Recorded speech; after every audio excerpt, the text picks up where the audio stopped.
What's up guys, CJ here, and welcome to a very special H&N stand-in today as we've got a Doctor Strange review roundup for you, brought to you today exclusively by Loot Crate, and you can save 10% on any subscription just by using our exclusive link www.trylootcrate.com/hybridnetwork and the promo code BRIDGE10.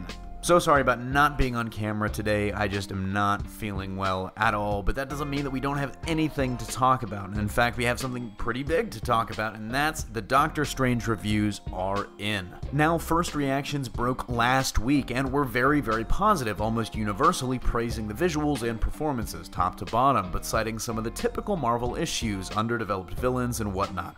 Well, the review embargo lifted just yesterday, and following up on that wave of first reaction hype, the first reviews are almost 100% positive. A little over a full day into the review period, Doctor Strange currently sits at an average score of 7 out of 10 on Rotten Tomatoes, with 22 positive reviews and just 1 negative review, adding up to a 96% RT score. But that doesn't mean that all the reviews are just completely positive. I mean, as I just said 15 seconds ago, the average score is a 7 out of 10. So for a more in-depth look, let's check out what some of the top critics and outlets are saying about the film. Comicbook.com's own review was maybe the most positive of the bunch, highlighting the film's position in the universe as a truly standalone adventure, as well as heaping praise on the visuals and director Scott Derrickson. Similarly, USA Today praised the visuals, directing, and script, but highlighted the performance of Benedict Cumberbatch as Doctor Strange as a big boost for the movie, while Hollywood Reporter and Collider both praised it for its tone and pushing the boundaries of traditional superhero flicks. But what about that negative review? That comes to us from Scott Mendelson of Forbes, who compared the film to, yikes, Green Lantern.